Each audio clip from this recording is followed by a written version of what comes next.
यम शैवा संवास्ते ब्रह्मेति वेदांतना बहुधा बुद्ध इति प्रमाण पटवा।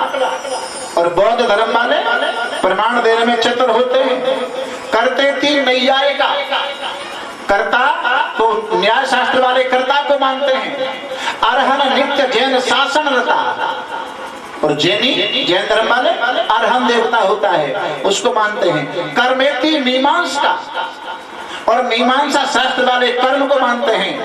सो अयम न विददात वांछित फलम, सो माने इसलिए न माने हमें वांछित इच्छा के अनुसार जो फल प्राप्त होता है। त्रैलोक्यनाथो हरि, जय हो। त्रैलोक्यनाथ हरि भगवान नारायण भगवान कृष्ण अलग अलग मानने वाले वो अकेले ही इतना फल दे देते हैं। बोलो जय श्री राधे, जय श्री राधे।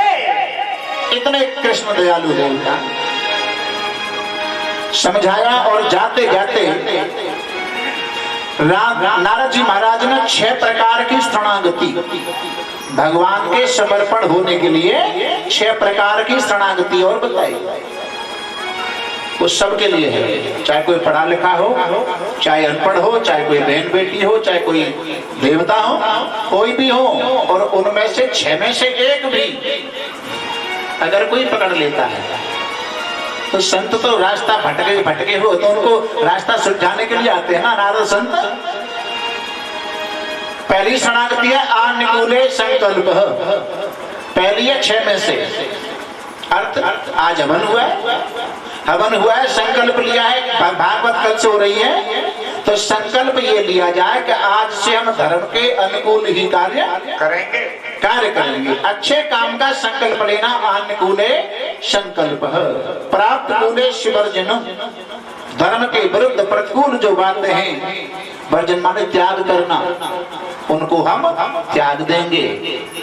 तीसरी रक्षतीच विश्वासो, हर स्थिति में रक्षा करने वाले परमात्मा का पूरा भरोसा। स्थिति चाहे कोई भी क्यों नहीं हो उनको भूलना नहीं चाहिए। अनुकूले संकल्प प्राप्त कूले शिवर्जनम रक्षतीच विश्वासो गोत्रत्वा गणम तथा। और चौथी शरणागति है, भगवान कहते हैं तुम्हें अगर कोई अपने मन की गुप्त बात कहनी है तो तू दुनिया वालों से मत कहे, मुझसे कहे। दुनिया वालों से कहेगा तो दुनिया वाले तेरी हंसी और उड़ाएंगे। रात्रि मध्य रात्रि में बैठकर मेरे सामने मन की गुप्त बात कह, मैं तेरी बात को सुनूंगा। हम स्तुति करते हैं ना, त्वमेव माता च पिता त्वमेव, कोई माता पिता तो है ही। और कोई अपने मन की गुप्त बात कह सकता है तो केवल माता पिता से ही कह सकता है, वो सुन सकते हैं।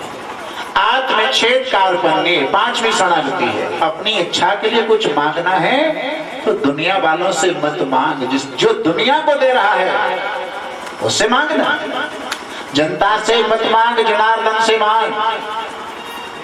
जनार्दन जिसे कहते हैं, तत्व विवेचनी गीता में जनार्दन की परिभाषा है, सर्वे जना आराधते यास्ते अभिलाषा सिद्ध है इति जनार्दन। जो सभी की इच्छा पूर्ति करता है उसी का नाम जनार्दन है। उस भगवान का ही नाम, उस ठाकुर का ही नाम जनार्दन है। जनता से मत मांग प्यारे, जनार्दन से मांग। जो दुनिया को दे रहा है वो तुझे भी देगा। दाता एक राम भिखारी सारी दुनिया जिससे मांग रहे हैं। और 6वीं शरणागति तो वो है, इसे बालक भी कर सकता है, बुजुर्ग भी कर सकते हैं, जवान भी।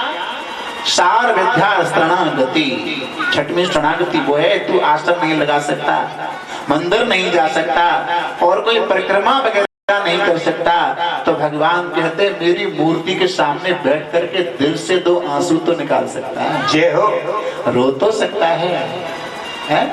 और यहीं से भक्ति का अंकुर शुरू होता है प्यारे। कि मैंने गुण गावत पुलक शरीरा,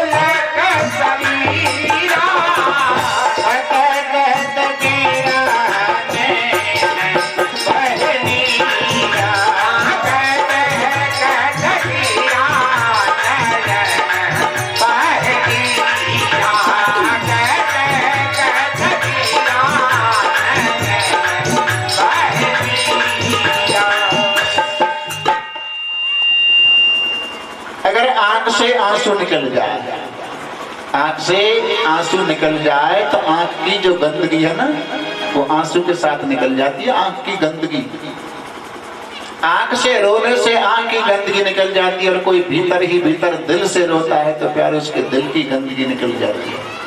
दिल की गंदगी क्या है? काम, क्रोध, लोभ। अगर किसी की आंखों में, भक्त की आंखों में आंसू आ गए तो अहंकारी बगल में अभिमानी बैठा है, वो क्या कहता है? क्या मजाक उड़ा रहा है, हंस रहा है। हंसता है उसको रोते हुए देखकर। जब तक हृदय में कुछ होगा आंसू नहीं आ सकता है। आंसू तो उसके आता है जो निर्विकारी हो जाता है, जिसका अंतःकरण निर्मल हो जाता है, उसके आंसू आता है। भक्ति का अंकुर यहीं से शुरू होता है। सुंदर कांड में राम जी का संदेश हनुमान जी माँ सीता को सुना रहे। रघुबर कर संदेश अब सुन जननी धर धीर धीर, अस कहे कप गद गद भयो भरे विलोचन नीर। हनुमान जी का कंठ गद गद हो गया, वाणी अवरुद्ध हो गई। अब संदेश सुनाना, यानी दोहा में एक और भाव है। अब तक तो जितने समय हुआ है हम बोले और माइक पे अनाउंस ये कि अब आगे की और कोई कहेंगे और सुनो, तो यहाँ तक तो हनुमान जी बोले। अब क्या करें? रघुबर कर संदेश अब हनुमान जी नहीं बोलेंगे, अब तो राम जी बोलेंगे। राम जी बोलेंगे अंदर से महाराज। और राम जी बोले क्यों? नीचे की चौपाई में कहते हैं कहे राम वियोग तब सीता। राम जी बोल उठे। ये भक्ति का।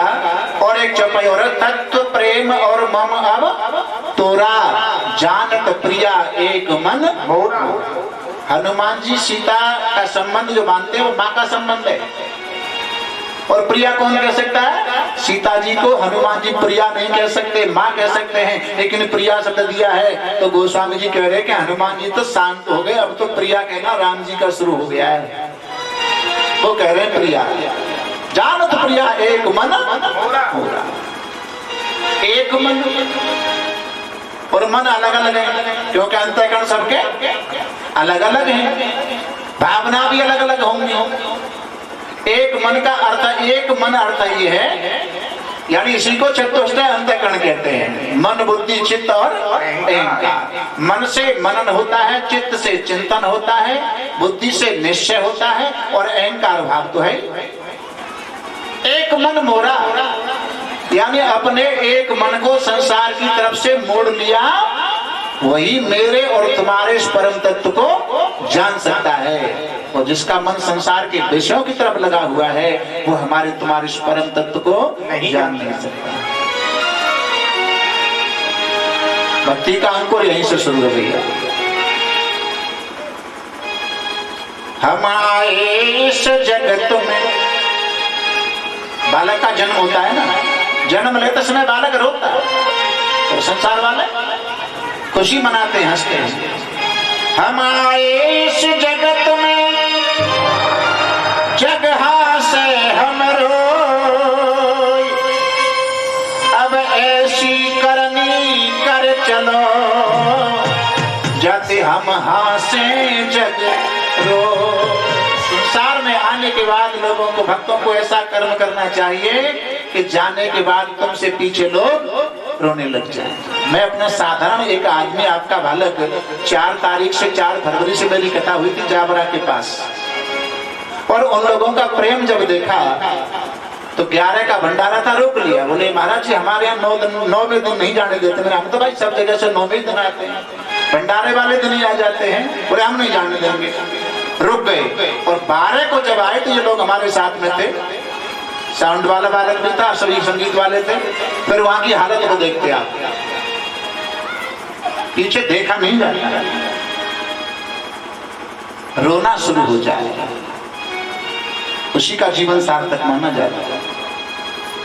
कृपा कर के प्यारे आपका जीवन बदल गया।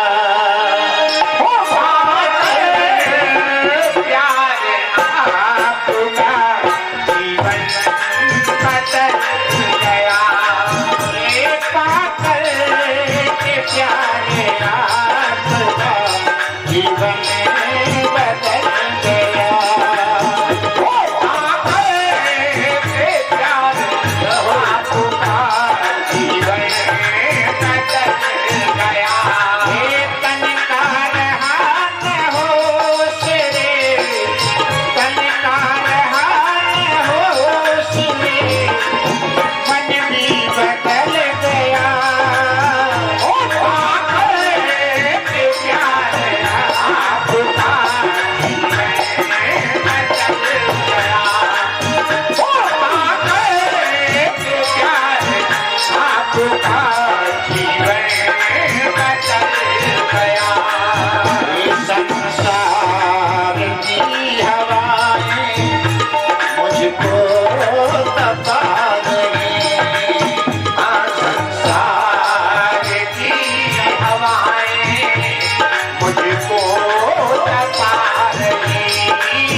देशों में जीवन बेहाल जिंदगी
दुनिया की झाड़ियों अटका है मेरा दामन दुनिया की झाड़ियों में अटका है मेरा दामन दुनिया की झाड़ियों में अटका है मेरा दामन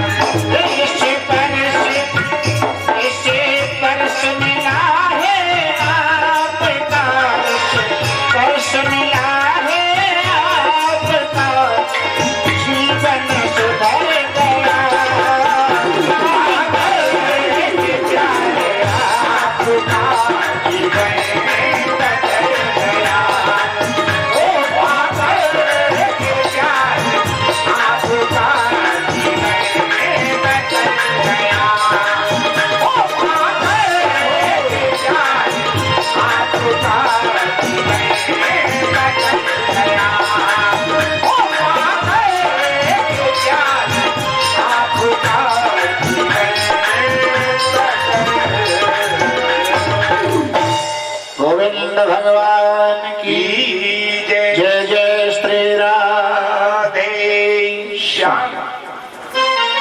6 प्रकार की शरणागति का भाव नारद जी महाराज ने व्यास जी को बताया। अब व्यास जी महाराज जानते हैं कि भागवत कोई छोटा ग्रंथ तो है नहीं। 12 स्कंध हैं, 335 अध्याय हैं, 18,000 श्लोक हैं। इनको लिखने के लिए काफी लंबा समय लगेगा, तो मेरी इंद्रियां तो शरीर काम नहीं करता, लेकिन गणेश जी को ही बुला लो। व्यास जी ने गणेश जी का आह्वान किया। गणेश जी प्रकट होकर के आए। मुझे क्यों याद किया? व्यास जी महाराज कहते मैं अपनी भागवत कथा लिखने जा रहा हूँ, आप मेरी कथा के राइटर बन जाओ, आप मेरी कथा लिखो। गणेश जी ने कहा लंबी ड्यूटी लगने जा रही है महाराज, कथा तो लिखूंगा लेकिन शर्त स्वीकार करो। बोले कहा। गणेश जी बोले मेरे लिए आपको 24 घंटे बराबर बोलना पड़ेगा। अगर बीच में बोलना आप बंद कर दिया तो मैं खड़ा होके चला जाऊंगा। व्यास जी महाराज समझ गए, सीधी मने तो नहीं कर सकते लेकिन निकलने की सोच रहे हैं। आपकी शर्त मुझे मंजूर है, एक शर्त मेरी भी है। बोले क्या? कि कोई भी भागवत का श्लोक बोलूं उसका संशोधन किए बिना कोई भी भागवत का श्लोक मत लिख देना। संशोधन करने की जिम्मेदारी आपकी है। लिखने वाले गणेश जी, बोलने वाले व्यास जी महाराज। भागवत का लिखना शुरू हुआ।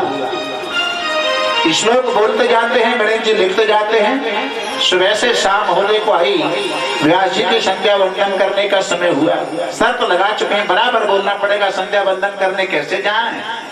अब एक श्लोक इतना कठिन बोला कि उसका संशोधन करने में गणेश जी महाराज को 4 घंटे लगे। बोलो जय श्री कृष्ण। जय श्री कृष्ण। तब तक अपना नित्यनेम करके आ गए। सुबह शाम ऐसा श्लोक बोल। अब शंका होगी आपको, वो श्लोक कौन सा है? वो श्लोक कौन सा है जिसका संशोधन करने में गणेश जी को 4 घंटे लगे? भागवत का कोई भी श्लोक हो सकता है, उसका संशोधन करने में 4 घंटे लग जाए, लेकिन हम और आप श्लोक का संशोधन नहीं कर पा रहे। श्लोक मृत्युलोक, श्लोक मृतलोक में हम क्यों आए? मानव जीवन क्यों मिला है? और मानव जीवन मिलने के बाद इंसान को क्या करना चाहिए? क्या करना चाहिए?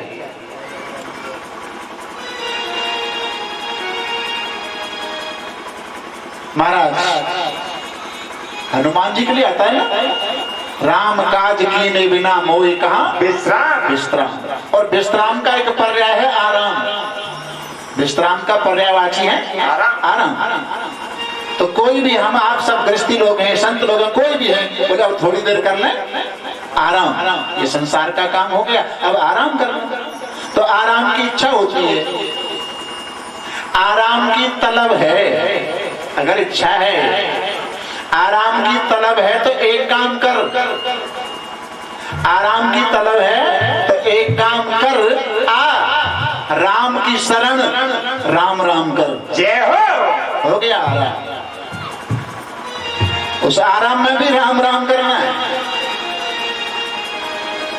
तो महाराज श्लोक में क्यों आए, या मानव जीवन क्यों मिला, और परीक्षण का आगे चल करके यही प्रश्न होगा सुखदेव के सामने, महाराज ये मानव जीवन क्यों मिला है। इसका उत्तर सुखदेव जी साधन कथा सुना करके देते हैं। छोटे से प्रश्न का बड़ा उत्तर कर दिया, लेकिन तुलसीदास जी क्या कह रहे हैं, क्या कह रहे हैं, बोले इतने बड़े उत्तर की जरूरत क्या है, जितना छोटा प्रश्न उतना ही छोटा आपका उत्तर।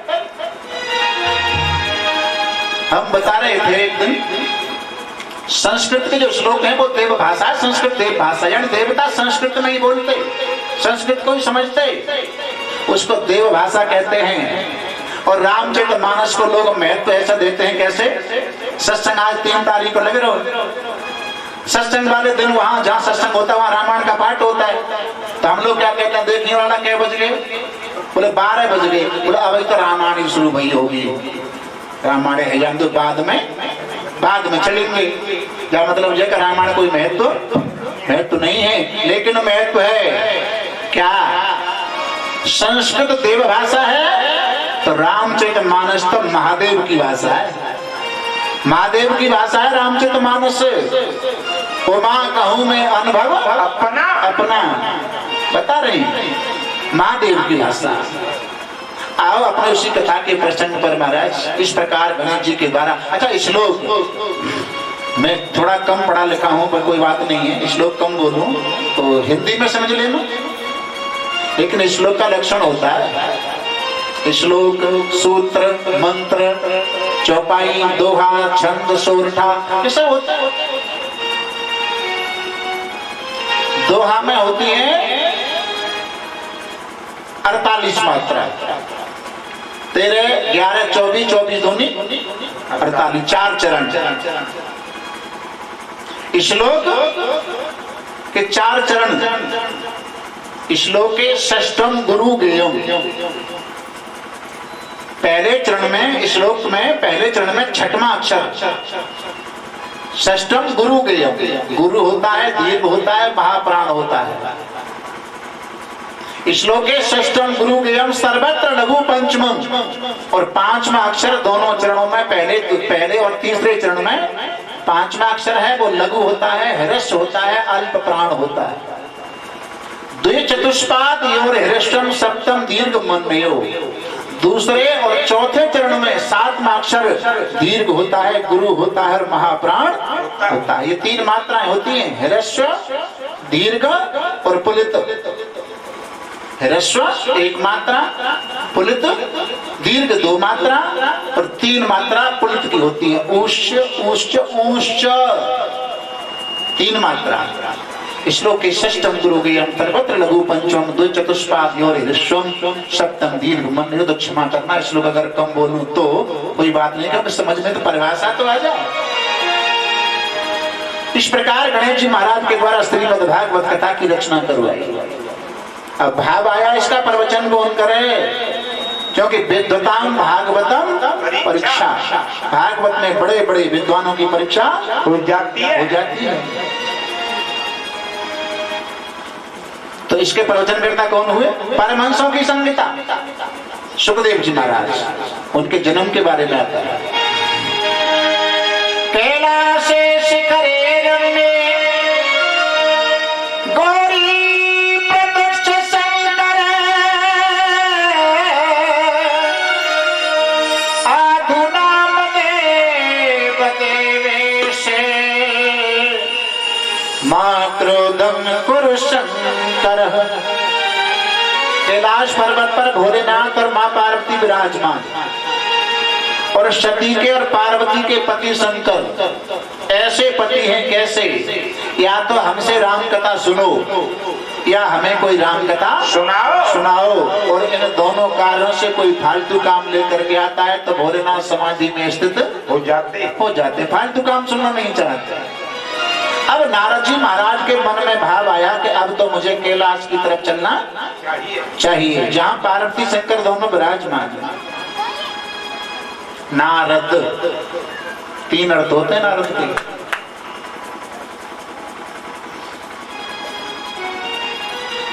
एक रत माने दांत जो होता है, दांत ना रद, जिसके मुख में दांत नहीं उसे कहते हैं दुधमुहा बालक, दूध पीने वाला बालक। तो भगवान के जितने भक्त हैं उनमें नारद जी दुधमुहे बालक की तरह